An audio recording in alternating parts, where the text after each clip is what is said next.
ஆண்டவராகிய இயேசு கிறிஸ்துவின் நாமத்தினாலே எங்கும் நிறைந்தவர் ஒளித்தின் செல்வாக வாழ்த்துக்களை தெரிவித்துக் கொள்கிறேன். இந்த காலவெளியில் கூட தேவனுடைய வார்த்தையிலிருந்து சில விஷயங்கள் நாம் தியானிக்கலாம். இன்றைக்கு செய்தியுடைய தலைப்பு என்ன வந்துச்சுனால், எதினால் பிதா மகிமைப்படுவார் என்கிற தலைப்பை நாம் பார்க்க போகிறோம். அது நம்ம எடுத்துக்கொண்ட வசனம் யோவான் புத்தகம் 15ஆம் அதிகாரம் 8ஆம் வசனம் மகிமை பார்க்கலாம். அந்த வசனம் என்ன சொல்ல வாசிக்கிறேன். நீங்கள் மிகுந்த கனிகளை கொடுப்பதினால் என் பிதா மகிமைப்படுவார், எனக்கும் சிஷ்யராயிருப்பீர்கள். இந்த வசனத்தை மையமாச்சு தான் நம்ம இன்னைக்கு பார்க்க போகிறோம். எதினால் பிதா மகிமைப்படுவார், அதாவது எதன் மூலமாக பிதா மகிமைப்படுவார் இதை பார்க்குறோம். பிதா அப்படின்னா யாருன்னா கடவுள்னு அர்த்தம், தந்தை அப்படின்னு சொல்லி ஆண்டவர்னு சொல்லுவாங்க. மகிமைப்படுவார்னா சந்தோஷப்படுவார்னு அர்த்தம். அப்போ என் பிதா மகிமைப்படுவார் வருவது. அப்போ தேவன் எதன் மூலமாக சந்தோஷப்படுவாருங்கிறது தான் நம்ம எதினால் மகிமைப்படுவாங்கிறத தலைப்பாக பார்க்குறோம். இந்த வசனத்தில் என்ன பொருள்னு பார்ப்போம். இந்த பூமியில் அநேகர் பார்த்திங்கன்னா ஒவ்வொரு காரியத்தின் மூலமாக சந்தோஷப்படுவாங்க. எடுத்துக்காட்டால் படிக்கிற பசங்களை வச்சு, நல்லா படிக்கிற பசங்களை வச்சு ஆசிரியர்கள் சந்தோஷப்படுவாங்க. பரவாயில்ல, நம்ம நல்லா சொல்லிக் கொடுத்துருக்கோம், படிச்சிட்டாங்கன்னு சந்தோஷப்படுவாங்க. அடுத்து பெற்றோர்கள் நினச்சவங்க பிள்ளைகள் நல்லா படித்து ஃபஸ்ட் ரேங்க் வந்தாங்கன்னா பரவாயில்ல, நம்ம உழைப்பு வீணாக போல் நல்லா இது பண்ணிட்டாங்கன்னு சொல்லி சந்தோஷப்படுவாங்க. அடுத்து உடற்பயிற்சி சொல்லக்கூடிய ஆசிரியர்களோ இல்லை பயிற்சிகளோ நாங்கள் நினச்சவங்க பரவாயில்ல, நம்ம நல்லா கோச்சிங் கொடுத்துக்குறோம், ஃபஸ்ட்டு வந்துட்டாங்க, ஜெயிச்சிட்டாங்க, பரிசு வாங்கிட்டாங்கன்னு சந்தோஷப்படுவாங்க. அடுத்து ஒரு எஜமான என்ன செய்வார், தொழிலில் நல்ல வேலை பார்க்குறாரு, பரவாயில்ல, அதனால லாபம் வருது அப்படின்னு சந்தோஷப்படுவார். அடுத்து ஊழியக்காரங்க வாழ்க்கையில் நம்ம நல்லா ஊழியம் பண்ணிக்கிறோம், ஆத்துமாக்கள் வராங்க அப்படின்னு சந்தோஷப்படுவாங்க. இது போன்ற பல விதமான சந்தோஷம் தான் உலகில் இருக்குது, இல்லைன்னு சொல்லலை. இது ஒரு முறை இருந்தாலும் வானத்தை உண்மைப்படுத்த தேவனாய் கர்த்தர் அவர் எதன் மூலமாக சந்தோஷப்படுவார்னு தான் பார்க்குறோம்.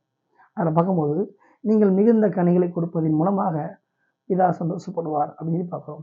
கனிகள்னா என்ன இருக்குன்னா, இந்த பூமியில் விளையக்கூடிய ஆப்பிள், ஆரஞ்சு, திராட்சை பழம் அதை சொல்லலை. இங்கே சொல்லுகிற கனிகள்னா என்ன அப்படிங்கிறத பார்க்கும்போது தான் வசனம் தெளிவாக சொல்லுது. அதையும் வாசிக்கிறேன். கலாத்தியர் புத்தகத்தில் அதில் 5ஆம் அதிகாரத்தில் அந்த வசனம் 22 சொல்லுது.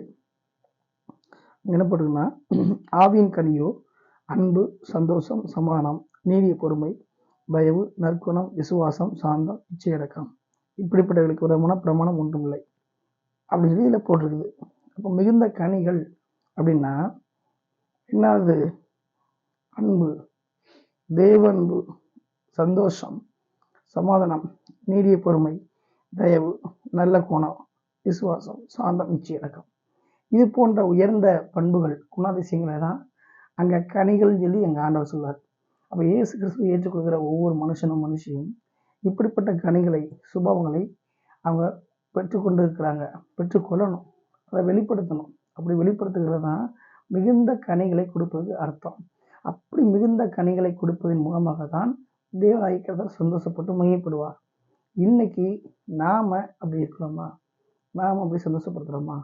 தேவனை மையப்படுத்துகிறோமா அப்படிங்கிறத யோசிச்சு பார்க்கணும். எனவே இந்த செய்தி கேட்குற ஒவ்வொரு தேவ பிள்ளைகளும், வாலிப சகோதர சகோதரிகளும் தெரிந்து கொள்ள ஒரு விஷயம் என்ன ஒன்று சொன்னால், நாம் தேவனை சந்தோஷப்படுவதற்கு, தேவனை மேம்படுத்துவதற்கு என்ன செய்யணுங்கிறத பார்த்துட்டோம். எதன் மூலமாகன்னு பார்த்தோம். கனிகளை கொடுப்பதன் மூலமாக, மிகுந்த கனிகளை கொடுப்பதன் மூலம் பார்த்தோம். இன்னைக்கு வாசித்த இந்த ஆவியின் கனிகளாகிய அன்பு, சந்தோஷம், சமாதானம், நீடிய பொறுமை, தயவு, நல்ல குணம், விசுவாசம், சாந்தம், இச்சையடக்கங்கிற இந்த உயர்ந்த கனிகளை வெளிப்படுத்தக்கூடிய பிள்ளைகளை நம்ம இருக்க வேண்டும். அப்படி அதிகமாக வெளிப்படுத்தக்கூடிய பிள்ளைகளை இருக்கும் பொழுது நம் மூலமாக அந்த கனிகளை வெளிப்படுத்துவதன் மூலமாக தேவன் மகிமைப்படுவார். ஆகவே இந்த செய்தி கேட்குற ஒவ்வொருவரும் இந்த கனிகள் தங்கள் வாழ்க்கையில் இருக்கிறதா இல்லைன்னு செக் பண்ணி பார்க்கணும். பார்த்துட்டு தேவனை மகிமைப்படுத்த என்ன வழியோ அதை செய்ய முன் வர வேண்டும். உலக பிரகாரமான காரியங்களை செயல்படுத்தி சந்தோஷப்படுவதை காட்டிலும் தேவனுக்காக காரியங்களை செய்து அவரை சந்தோஷப்படுத்தி மகிமைப்படுத்துவதை சால சிறந்தது. இந்த வருகையின் காலத்தில் நம்ம இருக்கிறோம். ஆகவே இந்த வார்த்தைகளை எல்லாம் புரிந்து கொண்டு இந்த கனிகளை கொடுத்து தேவனாகிய கர்த்தரை இயேசு கிறிஸ்துவை மையப்படுத்த வேண்டும் என்று சொல்லி உங்கள் ஒவ்வொருவரையும் எங்கும் நிறைந்தவர் ஒழியுங்கள் வாழ்த்துகிறது. ஆமென்.